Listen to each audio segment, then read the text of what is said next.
Magandang umaga, ka-Universe. Kamusta na po kayo? May tanong po ako sa inyo sa araw na ito. Ilang beses po ba kayong kumakain physically?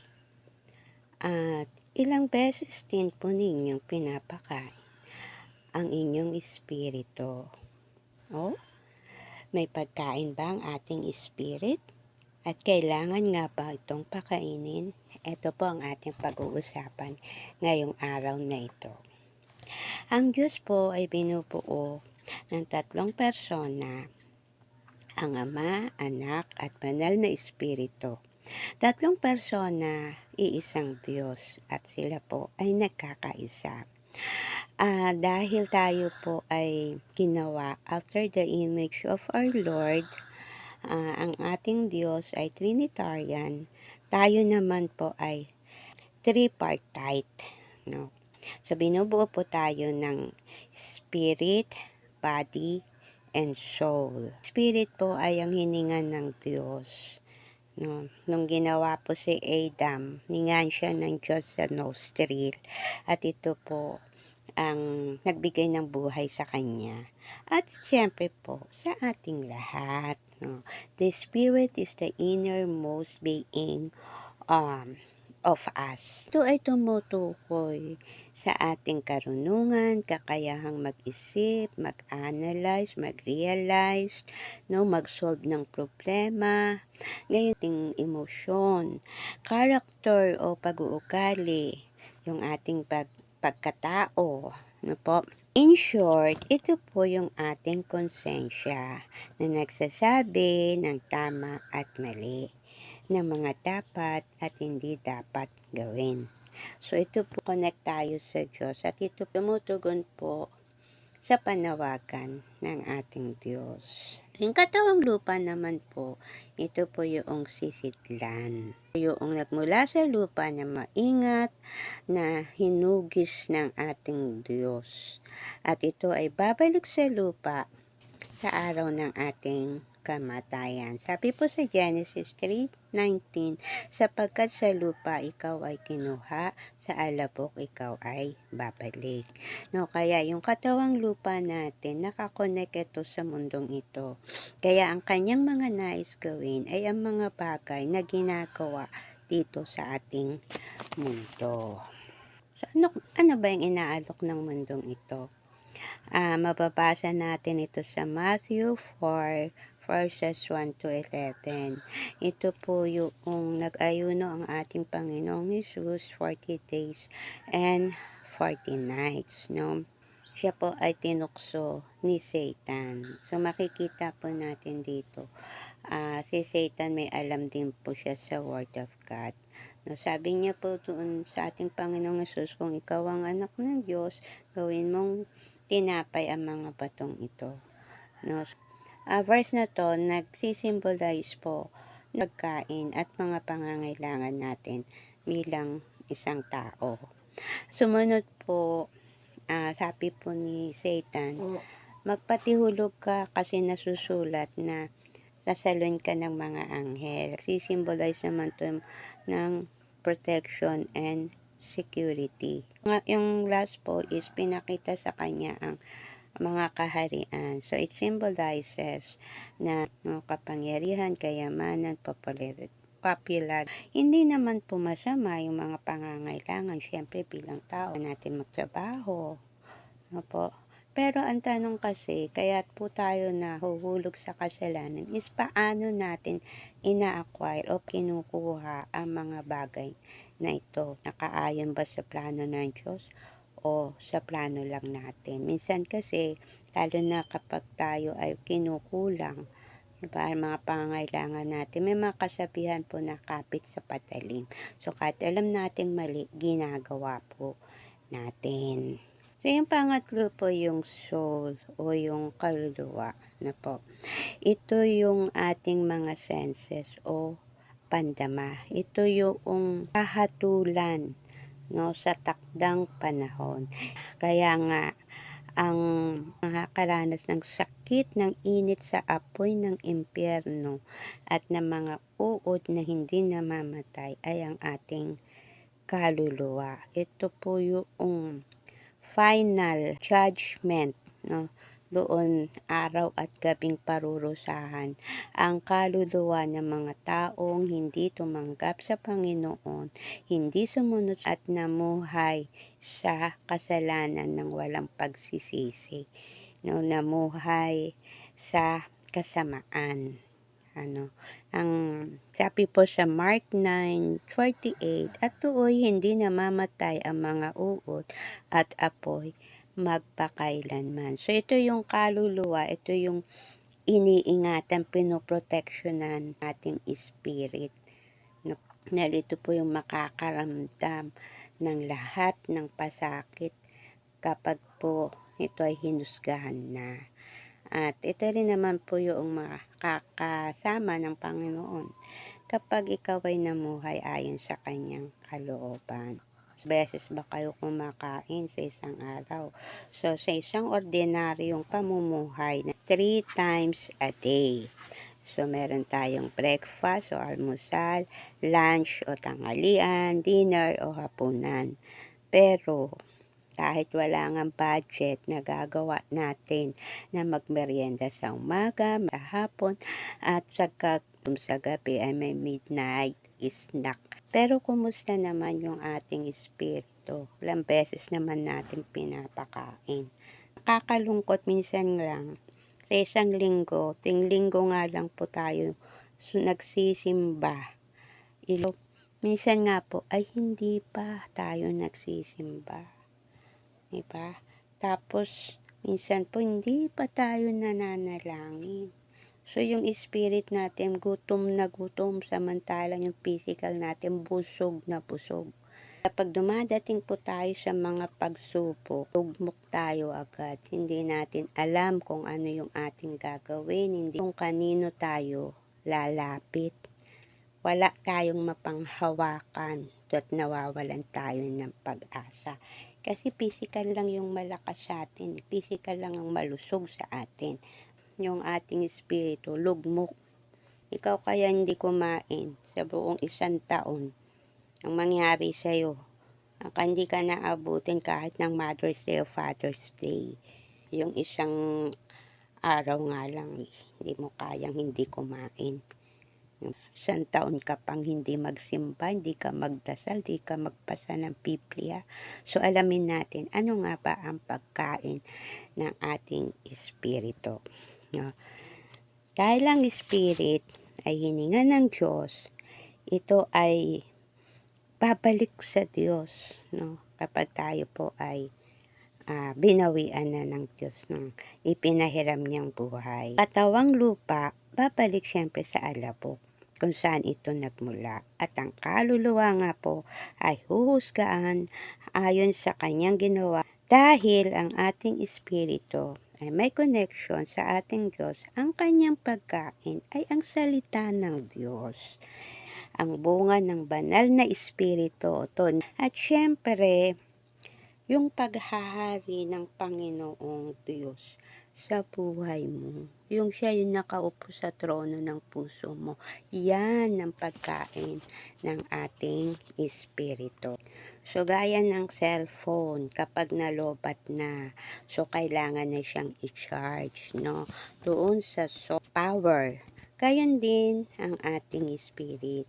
At ito ay sa pamamagitan ng pananalangin. Gaya ng Panginoong Hesus, pagkatapos ng bawat gawain niya, bawat ministeryo niya, siya po ay nananalangin sa mga oras na tahimik. Ganun din, bago siya gumawa ng mga himala, mapapansin niyo talagang nananalangin ng Panginoon. Kasi andun yung power. Tinataas niya ano man yung mga gagawin niya. Gagawa niya ng himala gaya ng pagpapakain niya ng 5,000 katao sa pamamagitan lang ng 2 isda at 5 tinapay lang.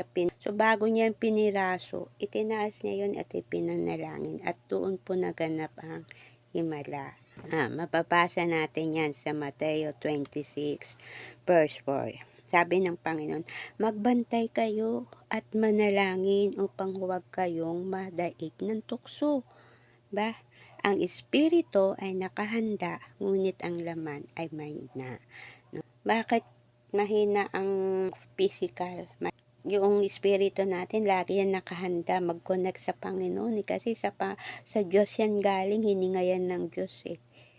Kaya lang yung physical natin mahina kasi nga puro lang natin pinapakain yung physical. Ito lang, malakas yung physical natin sa mga gawain lang dito sa mundo. Pero pagkagawain na ng espiritu, hindi na siya makasabay. Bakit? Kasi nga, yung spirit natin, hindi natin yan pinapakain. Bantay tayo, dapat lagi tayong nananalangin. Praying without ceasing. Sa John chapter 6, sabi ni Jesus, ako ang tinapay, no, na nagbibigay buhay. Pagkain siya ng spirit. Sabi nga po sa John 1:1, sa pasimula pa lamang na kasama na ng Diyos ang salita, ba? At nalikan lahat ng bagay sa pamamagitan ng salita. At ang salita ay Diyos. Kapag nagbasa ka ng salita ng Diyos, it empowers you. Buhay kasi ang Diyos yun. Siya ang Panginoon yun eh. Na kinakain ng Spirit, Panginoon yun, yung salita ng Diyos. Yun yung ini-intake ng Spirit mo at binabaon sa puso mo. So kung ang salita ng Diyos ay nasa puso mo, siyempre, ang Panginoong Hesus ang naghahari sa puso mo. Yun yung kalakasan natin. Nare-recharge tayo sa pamamagitan ng pananalangin at pagbabasa ng kanyang buhay at makapangyarihang salita. Dahil sabi nga po sa Hebreo 4:12, ang salita ng Diyos ay buhay at makapangyarihan. Ba? Mabisa siya, matalas, gaya ng alinmang tabak na magkabilay talim. Ito'y tumatago sa kaibuturan ng kaluluwa at espiritu ng mga kasukasuan at buto at nakakaalam ng mga iniisip at binabalak ng tao. So, ano sukat ito sa puso mo kung ikaw ay musuway sa kalooban ng Diyos? Doon ito yung magpapaunawa sa iyo. Ano na ba ang kalagayan mo sa harapan ng Diyos? Sabi naman po sa Galatians 5:22 to 23, ito po yung bunga ng banal na espiritu. Subalit ang bunga ng banal na espiritu ay pag-ibig, kagalakan, kapayapaan, katiyagaan, kabaitan, kabutihan, katapatan, kahinahunan, at pagpipigil sa sarili. Siyempre po kung nasa atin po ang Espiritu ng Diyos, bunga na makikita sa buhay natin. Kung dati magagalitin ka, ngayon ikaw ay mahinahon. May pagpipigil ka na sa sarili mo. No, dati bugnutin ka, ngayon mabait ka na. No, kasi bakit? Nalalaman mo na kung ano yung mga kalooban ng Diyos eh. Ano yung mga kabutihan na ito, bunga lang ito ng paglago mo sa Panginoon. No, hindi ito yung makakapagligtas sa iyo, kundi ito yung makikita na pagbabago sa buhay mo. Sabi sa Hebreo 10:25, huwag kaligtaan ng pagdalo sa ating mga pagtitipon, palakasan ang bawat isa, no? Lalo na ngayong nakikita nating malapit na ang araw ng Panginoon. So dapat po wag din po tayo ng linggo lang magsisimba, minsan hindi pa. Dapat kapag may mga gathering, retreat, no, Bible study, mga iba't ibang gawain, gawain ng pananalangin, ng pag-aayuno, dumalo po tayo dyan. Kung papaano po tayo lalakas at lalago sa ating Panginoon. Kung umaattend nga tayo ng mga party, may Halloween pa nga eh. Beruin mo, ipinagdiriwang nga ninyo, dinadaluhan ninyo yung mga pesta ng mga multo, aswang. Halloween, mga multo po yung pinagdiriwang dyan eh. At kung yung mga bagay nga na yun dinadaluhan niyo, ano pa yung gawain ng Panginoon na magtuturo sa inyo ng tamang direksyon ng inyong pamumuhay tungo sa buhay na walang hanggan para sa inyong kaligtasan. Uma-attend nga kayo ng concert, lalo na yung mga dayuhan, kung nagpupuyat, yun ano ba makukuha ninyo doon? Hindi naman kayo kilala ng mga nagko-concert na yan eh. 'Pag nagkasakit kayo, hindi naman kayo niyan tutulungan eh, ba?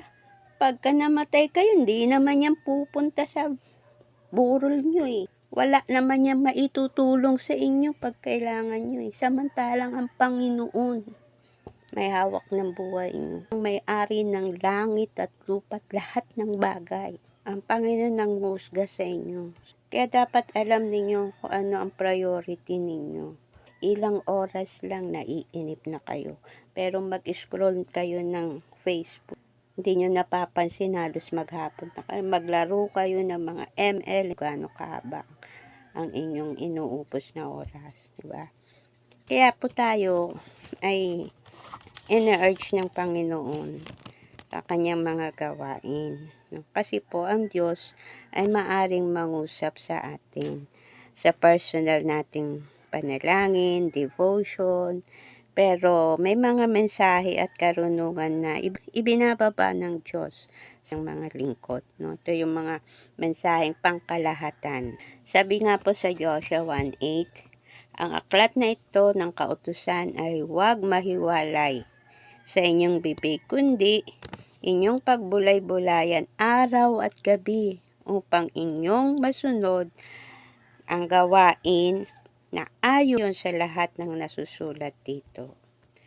Napakaraming talata po ang tumutukoy na kailangang maging mas malakas ang ating espiritu kaysa sa ating laman, no?